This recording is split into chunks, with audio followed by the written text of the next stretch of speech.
Blessed are you, O Lord, mine near still waters, and you make my cup runneth over.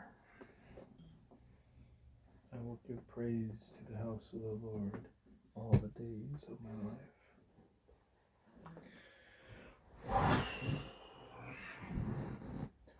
What's up, Ninja Nation? Thank you for being with me on episode 11. And let's get rocking. Alright, so last time we left off on chapter 3, the Isle of Brazilian Brojutsu. Yeah, alright, and any more light? Oh.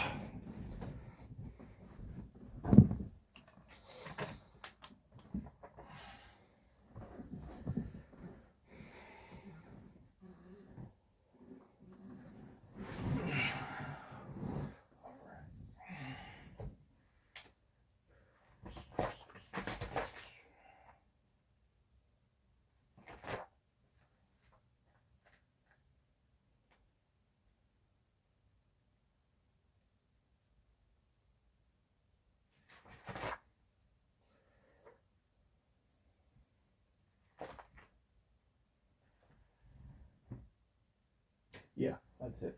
All right, page 47, chapter 3. You comfortable? All right. Don't forget to have yourself a drink. This is an audiobook. Then if you need to pause it, then that's cool too.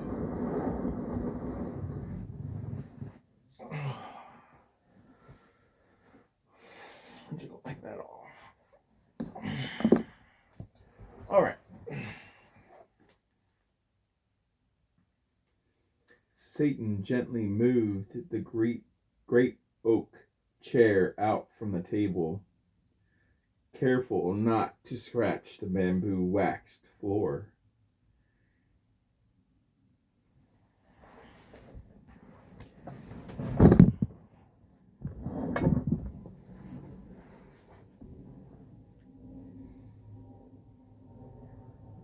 He sat down and morphed into Raiden Lee. He took the same care pulling his chair back to the table.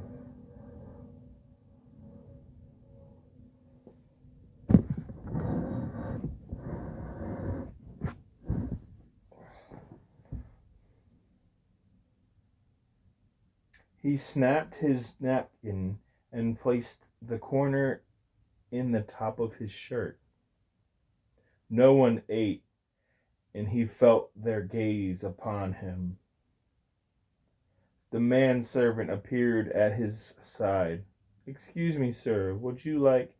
The king spoke over his son. "He'll have the bottom shelf liquor.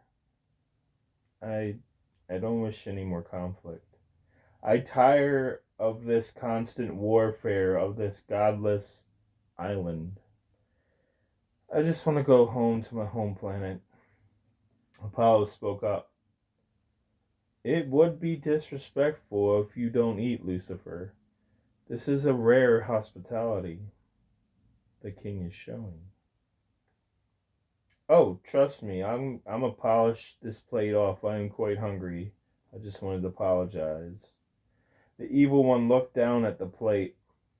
2 cuts of well-done dragon steaks, laced in a buttery black peppercorn honey sauce, with sides of heaping mashed potatoes in the flavor of Himalayan pink salt and garlic. Wild rice, 2 mounds of broccoli, corn, and roasted carrots. Lucifer took the cutting blade and fork in the other hand. He gently stuck the dragon. He gingerly cut a piece off. He swirled the piece in the sauce around the steaks. He brought the dripping meat to his mouth. Instantly, his senses were overwhelmed. He started drooling uncontrollably, and tears rushed down his face. Oh my God! The plate of food was made by the water elemental Martha Stewart and Gordon Ramsay. Satan's plate was just leftovers. The royal family and the entire palace already eaten. The look of the food was absolutely beautiful. His nose was assailed with the smells of a fresh kill, masterfully cooked in spices. How they separated the acid and made the meat non-lethal and edible amazed him.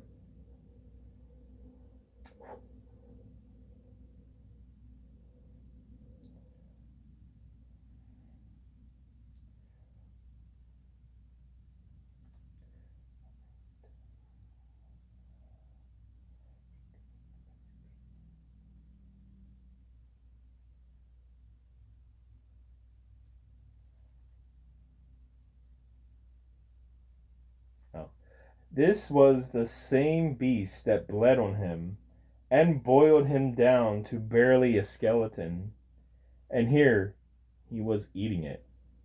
Now that's irony. By the grace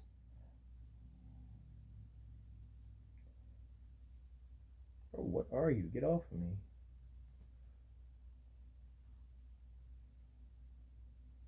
Sorry. By the grace of King Royce Bracy and his army of master chefs and volunteering water elementals, he was blessed to have such a dish. How unworthy he was. It began to remind him of the meals he shared with his father before the fall. The sheer overload of senses and the care it took to build such a plate. Surely such a exquisite, a God King, surely it was such an exquisite God King cuisine. He began to weep as he paused to clean up his face before he continued. Nostalgia began to flood his mind even harder. One thing he did miss about heaven was the meals. Oh, the meals, the pre-fall meals. Oh, glorious day. His favorite Yahweh made was Gajamba. Gajamama. Oh, we're just making up words here. Gajamama. A utterly divine plate. He enjoyed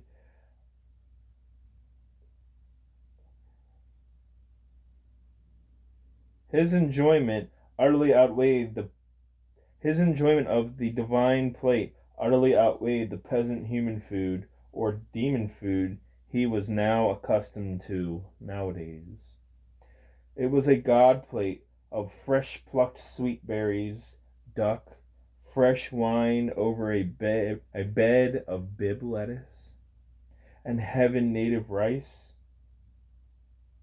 Oh, how he savored it. He closed his eyes and succumbed to the moment, slicing another piece of dragon, slowly placing it in his mouth. For the period of the meal, his senses were so overwhelmed, he forgot he was evil. The dragon meat felt slightly tough, but oh, so juicy and flavorful, and with not much gamey taste to it. But the honey The honey neutralized any venom of toxins from the dragon blood. Oh my Jesus, this is so good. Raphael would love this recipe. Oh my Jesus. The table smiled and quietly chuckled. Yes, it was quite, as you say, divine. It pays to have master chefs on the property who knows how to make a good dish out of anything on the land. Next bite you need to try with the rice. I grew it myself. Lucifer cut another piece and dipped them in the sauce, then scooped some rice up. Page 48. Satan began to ugly cry. It's so good. Apollo patted his shoulder. Here's a handkerchief. You're starting to snot. It's unbecoming. Thank you, Apollo. Sorry. Lucifer straightened up in the middle of his sobbing. Master Bracy, why did you give me your crown when I did not earn it? A warm smile went across the king's face. That, dear boy, is a great question from humility. Every martial artist has a sixth sense to sense true intentions. You bury it, and though your mind is confused and you may be morally distraught, you have it. You're so used to being hurt, you wait and prepare for the next pain and inflict pain or others to showcase you're not weak. You're not weak. The weak wouldn't be able to fell an adult Centazeus that you're enjoying as a meal. But still, your efforts and you played to be this baddest villain in the cosmos. It's just that, a play.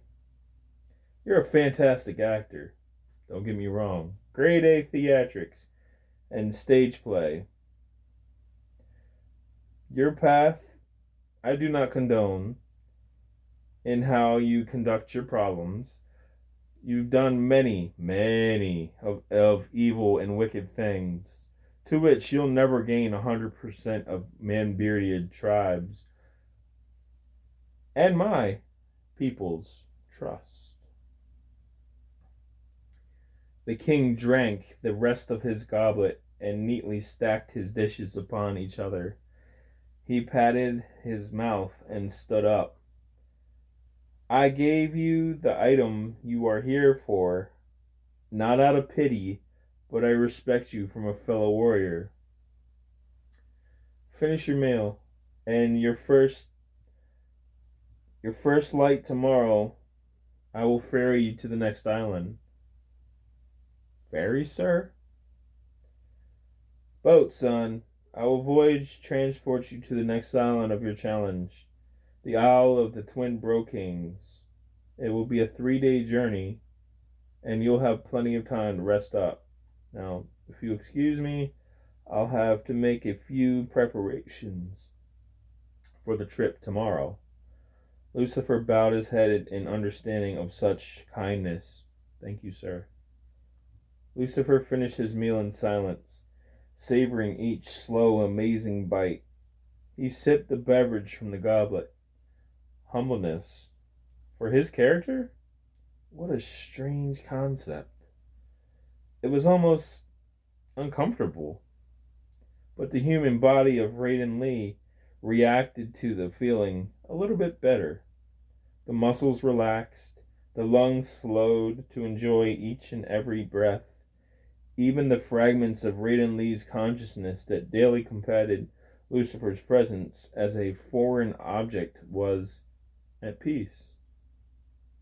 Satan exhaled deeply, thinking how much he hated to admit that, though it was strange, it was a nice change of pace. Even starting to accept the switch. The switch from being an alpha male in control or manipulating to have power and domination, to the submissive beta, simply an observer, not strong enough to challenge, but to watch. Switching from apex predator, using deadly instincts, fear, and oppression to make the weaker do his bidding and dirty work. To prey, worried and aware of surroundings for survival-based living, the body acknowledged it's in a dangerous place, where it is no longer the one who lurks in the shadows, seeking whom it may devour. Both demon body and human body adapting, communicating as one to survive. Survive. What an odd concept. He let the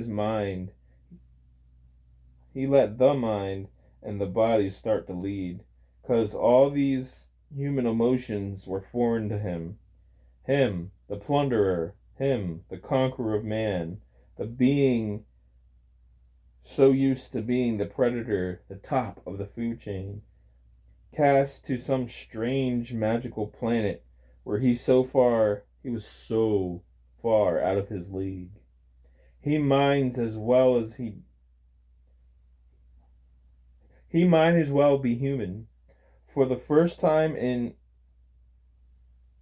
his long chaos angel life, he was grateful for the human programming of survival, especially that of a Grandmaster Ninja Sensei, which was Raiden Lee. The quick response of adapt or die, the knowing virtue that made humans so versatile. Page 49.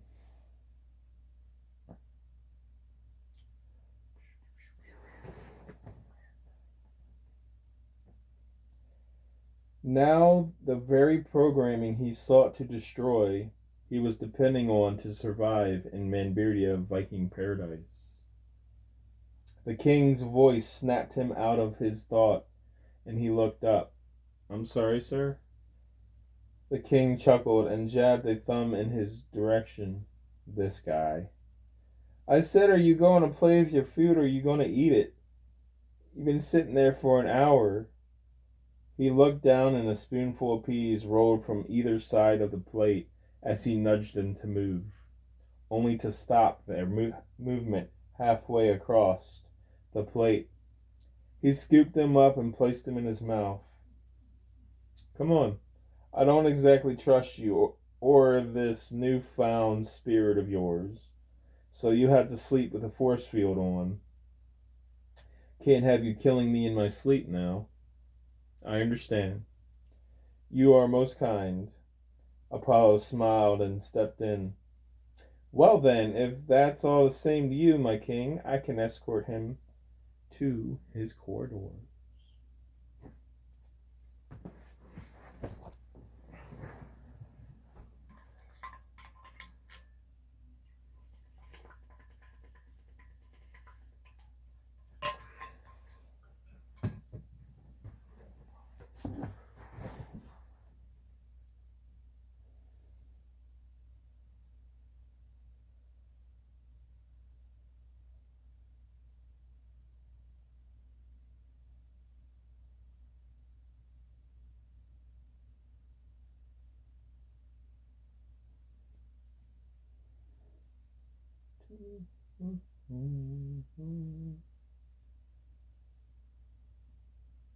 The king shrugged in indifference. Satan nodded, finishing his drink. He placed the cup gently on the plate, and he gave the plate to the manservant. Satan quietly walked beside Apollo to his dorm. Sweet dreams, Lucifer. Rest well, he nodded. The next island won't be as forgiving as this one. I've even tussled a few times with those kings. Good night. Sleep tight. Don't let the dreamwalkers bite. What's a dreamwalker? Does your kind dream? I don't know, I guess.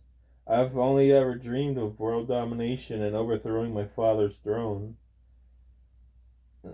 Apollo produced a hearty laugh. No, that's not dreaming, son. That's called plotting. You should be fine. If not, then it was good knowing you. That's comforting. Okay, night. The force field hummed to life, and Satan sat on the bed and looked around the room. Strange patterns were drawn on the stone wall. The night was strange here. There was a glass roof, and Lucifer laid on his back. Satan never seen such stars. He could see entire galaxies and half planets. Then there was that river stream in the sky that seemed to glow brighter than he remembered. A Galandrian foxtail gracefully flew by. Fireworks exploded in spectacular fashion as it flew by. He fell asleep to the sound of a snarfquat chirping and singing.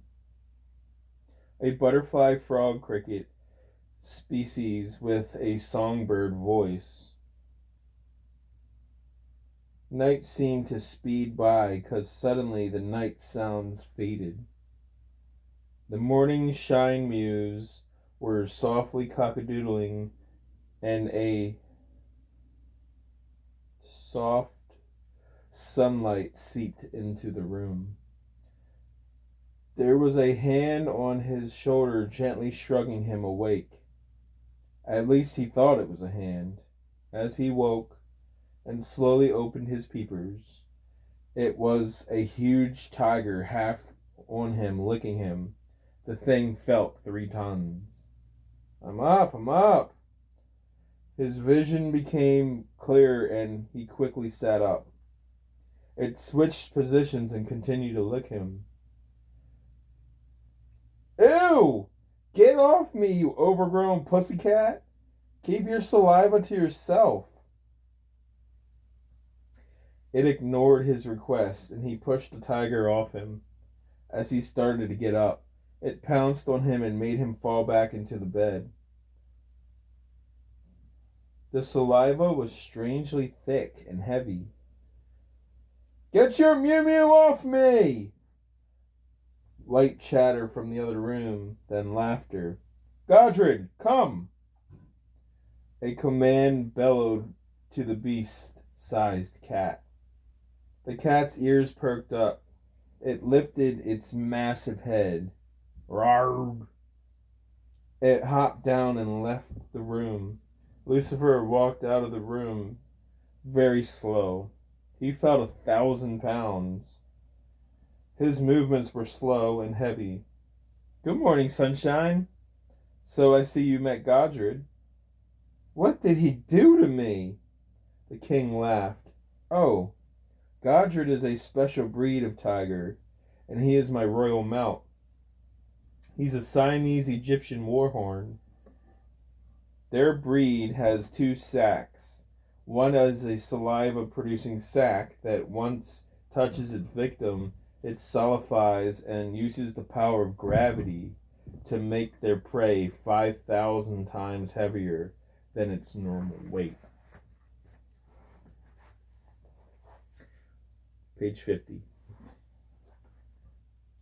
The other sac secretes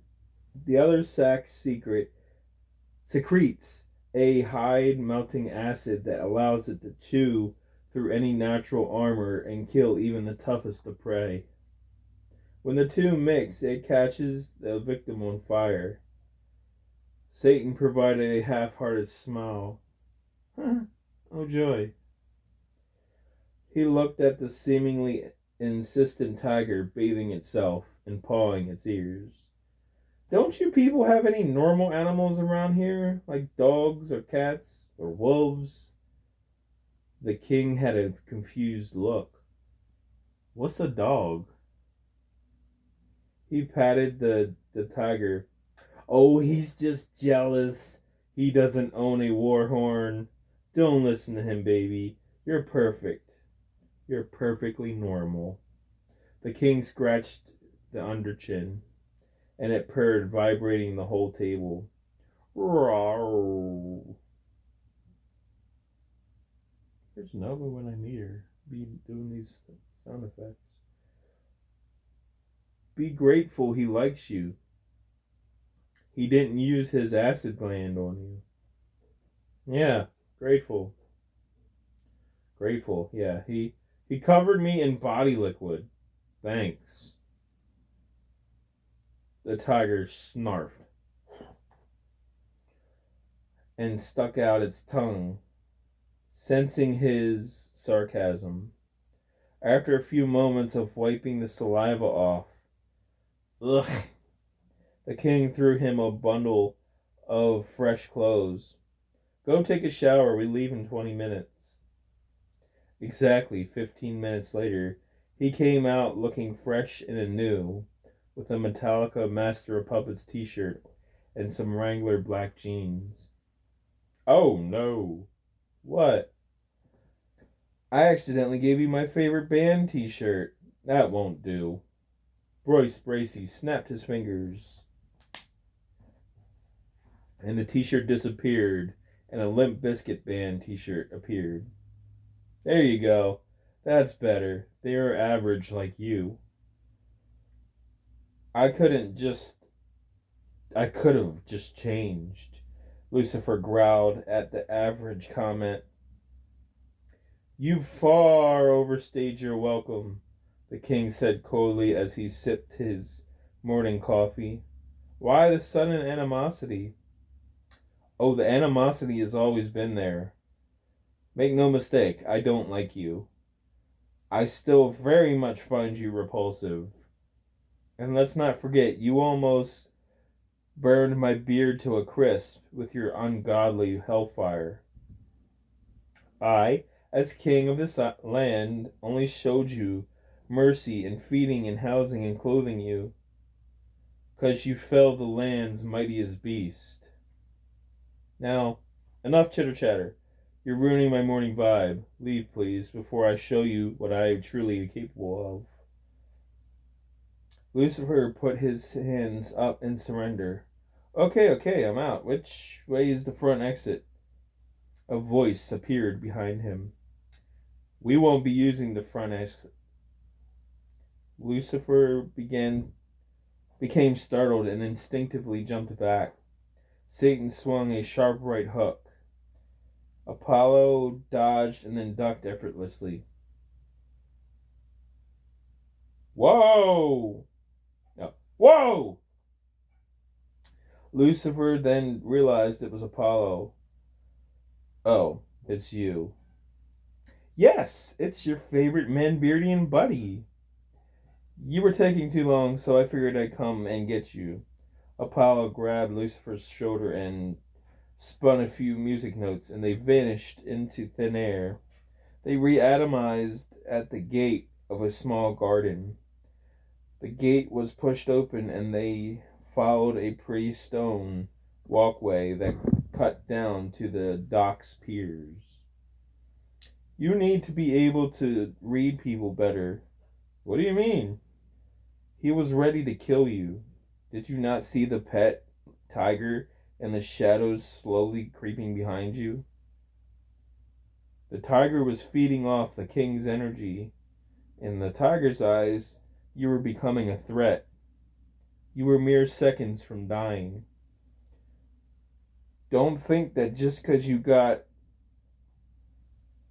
some mystic magic that you are safe from harm. Just because you can return from death quickly. I truly am getting tired of saving you. Sorry. How many more islands are there left? Apollo frowned. I do not desire apologies. I want action, not empty words. Your words mean nothing to me. Do better. They cleared the garden, and the seaside rose up to meet them.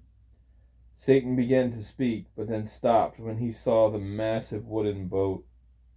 It floated effortlessly on the face of water. Sentazu's carvings all across the body and mass of the boat. The island's native predator, as well as the island's mascot.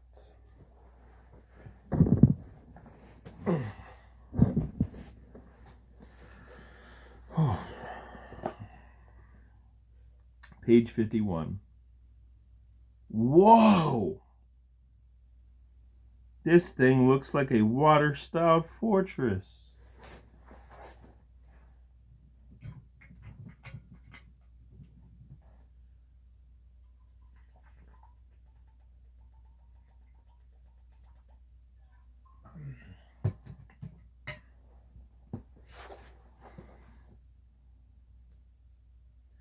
The weapon system is impressive for a wooden boat. Gee whiz! My hellboat isn't even a third that size, Satan said in admiration. She's the fastest on the sea. There. You the guy I'm supposed to be boarding to the next island? A scruffy man yelled from the deck, leaning over the rim. He was beardless, but he had the bushiest mutton chops Satan ever seen. The guy was chewing on a bit of straw. Satan shouted back, "Yes, sir." "Well, son, what you waiting for? The Dunlops to do a full season change? Come on board. I don't bite." Much? Satan said concerningly. The man chuckled a hearty laugh and disappeared. As they boarded, the king and queen were already on board next to the scruffy man. Excuse me.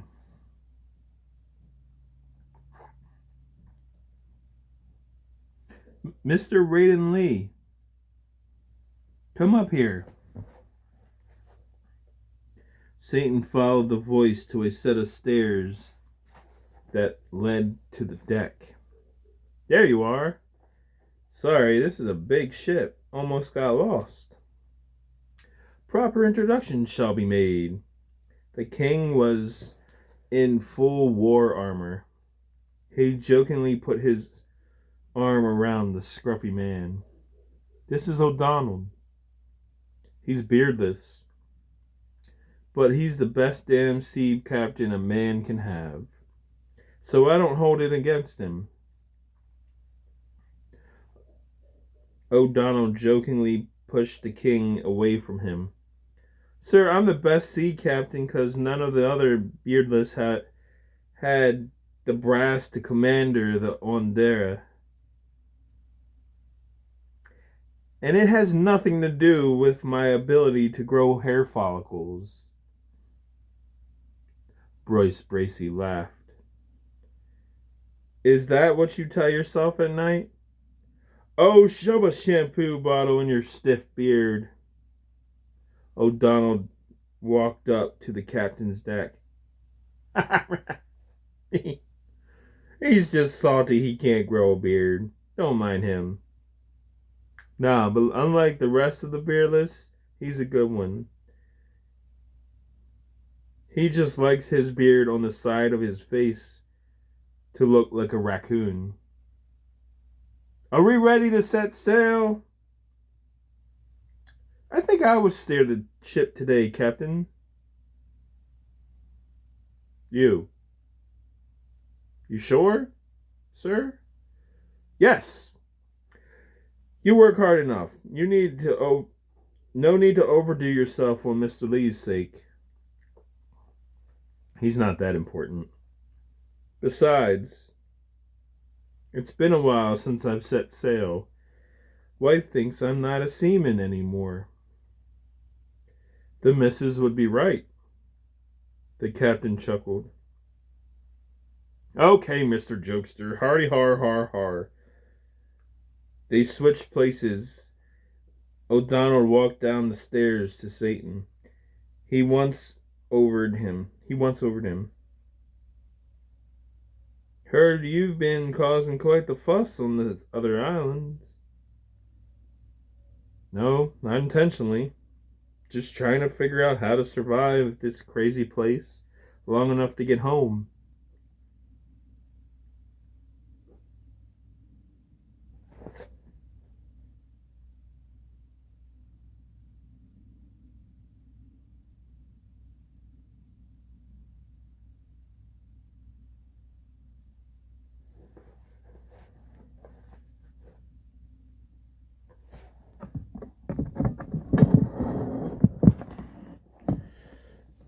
Long period of time. That thing is heavy. Not intentionally.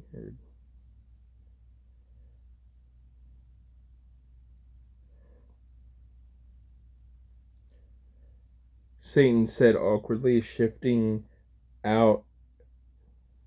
No, shifting his feet. A hard chuckle emitted into the air. The captain walked over to the rear of the boat. You sure have a strange way of showing non-combatant tendencies. For someone who's just trying to survive, because you come across as a bloodthirsty, war-hardened warrior trying to take our land from us. The captain made a clicking noise, and a Sentazu's male dragon drowsily rose its head. Whoa! We are under attack! Hit the floor! Satan dove for the floor, and the male was 5 times bigger than the female and way more menacing looking. When he raised his head, expecting to be floating on debris of the once nice boat with dead bodies floating around, he was bobbing up and down. But he looked. The boat was intact. The crew, Apollo, the captain, the king, the queen, were all soft laughing and staring at him like he was a fool. Through much amusement, Apollo smiled and said, the Centazus left a lasting impression on you, did it? Or did she? What's wrong, kiddo? I thought they were your favorite. Here, I was going to get you one for Christmas. Satan sneered at Apollo. Lucky for me, I don't celebrate that God-soaked baby day. It's a self-absorbed day for losers that have an excuse to buy each other gifts. Page 52.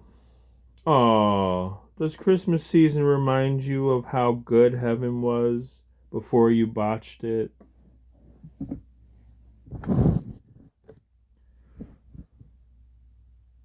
And were cast among the humans to live and breathe as your true nature? Before Satan could provide a snarky response, the king tapped his staff. Anyway, this one is housebroken, Mr. Lee, the captain said.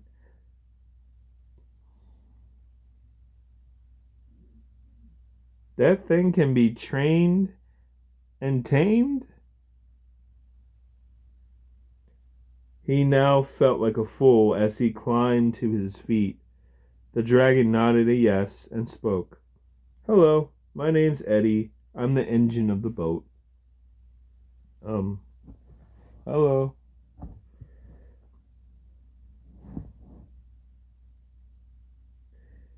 Eddie, let's be on our way. Shall we be on our way? The dragon shook its head. No, I need my fuel. I'm half empty. The captain put his hands on his hips. I just refueled you. Half a tank isn't enough to go to the Isle of the Twin Kings. That's a little over 1,000 gigasmos from here. I just fed you this morning. Oh, Donald, stop fighting with the engine. Just refuel it, please. The captain growled but listened, as it was an order from the king, daring not to talk back to the king. Yes, sir. He walked over to the feed box and positioned himself near the whip propped against the wall.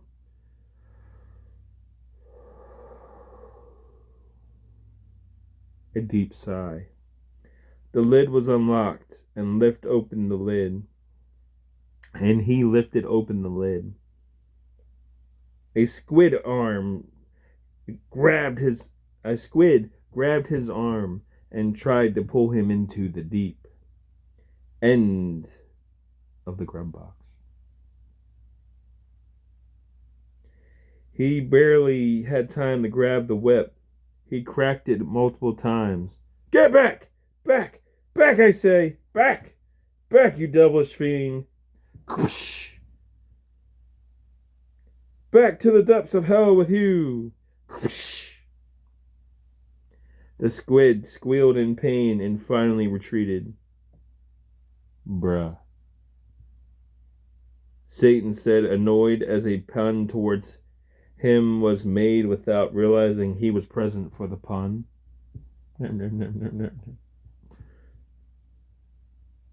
Satan had heard about devil puns from his demons,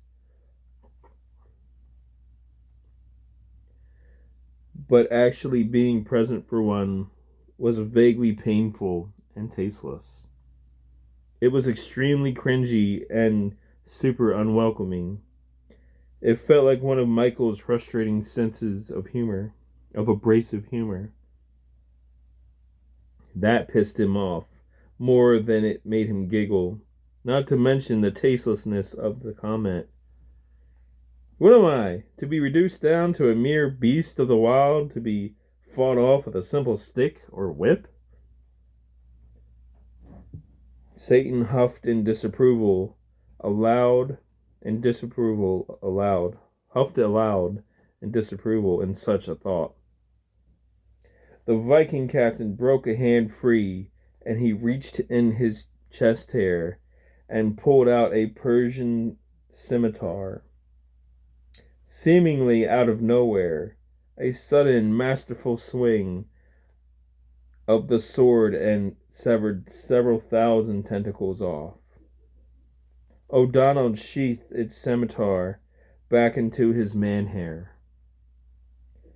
He picked up the flopping tentacles and chucked them to the dragon. Its massive head raised up and, with a bladed mouth, snatched the food out of the air. Lucifer shuddered. He'd been okay if he never saw a Centaurus again. The food box screamed as it felt itself being eaten alive. The black dragon lowered its head. Hoist the sails! Raise the anchor! Prep the cannons in the case they decide to attack. Come, men! Hep 2, 3, 4. All hands on deck. Let's go, you scallywags.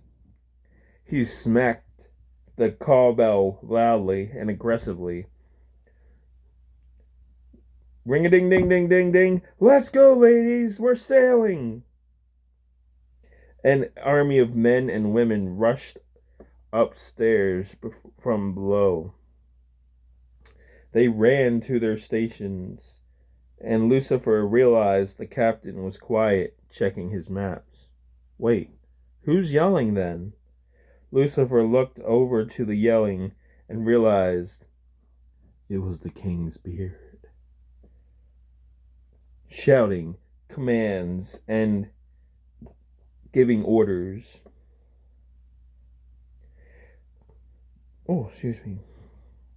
He walked up to the captain. Are you a fighter? Hmm? The captain looked up from his map plotting. Me? No. My life is on the sea. I can fight if my king asks, but I prefer the quieter seabound life. Watching the wars between the nations from afar is more my taste. Page 53. O'Donnell went back to map questing, then raised his head and looked directly into Lucifer's eyes. But you know what? Since the year you've been here, I haven't felt tension in the air, smelled gunpowder, or tasted blood in the water, or seen any explosions when warships pass us. They wave instead of firing their cannons. The king of the nations have all made an alliance in spite of you. I'm not sure of the purpose of why you're here, but you have brought a sense of unity and brotherhood across all the nations.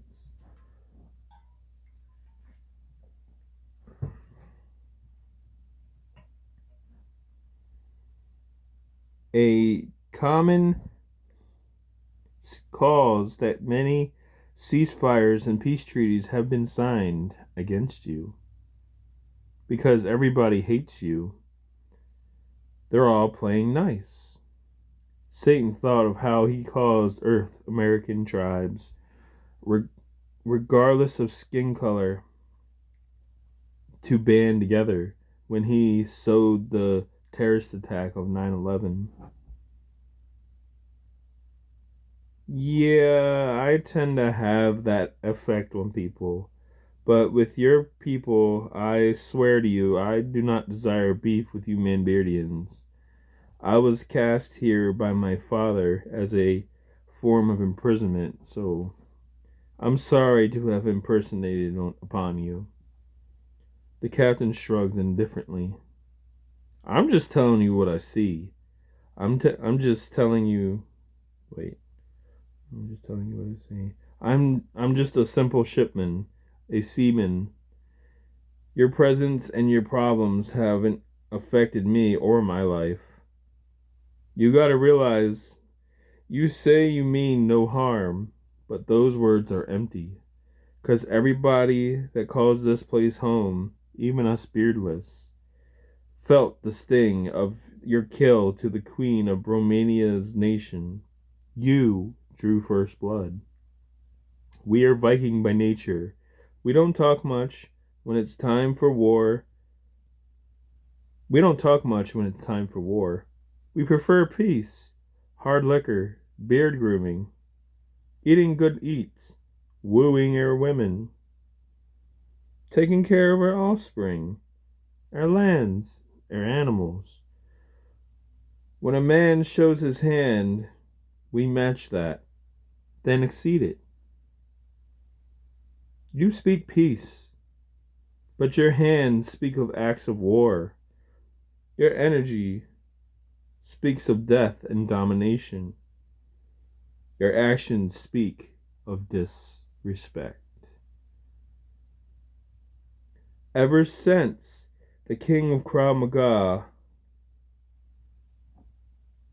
forgive me if I botch this, this is the acting goat of Krav Maga, so forgive me. Imrich Lichtenfield settled in as the Don and Grand Master of ManBeardia, there has been little warring, and we have been focusing on building our families and towns stronger. The wildlife has flourished from the decrease in war. Our waters are cleaner. Then you come and awaken a savage beast that has long been asleep. Sounds like it's affecting you. The captain went grim. I say this not as a threat, but as a warning. Tread carefully, Mr. Lee. Otherwise, getting off this island alive will be the least of your worries. The Don is watching you, and he has many resources, spies, and styles of warfare up his sleeve. You won't see it coming. A boy ran up to the captain.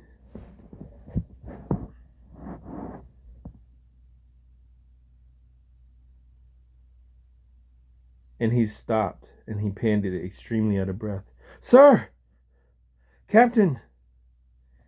Easy, lad. Breathe. What is it? The young boy, panting, tried to talk. Slow down, lad. Take a moment. He nodded and focused on his breathing. After a few moments passed, he was able to compose himself. He stood up and breathed deep. We are en route to pass the water god's territory. Martha Stewart? The captain asked.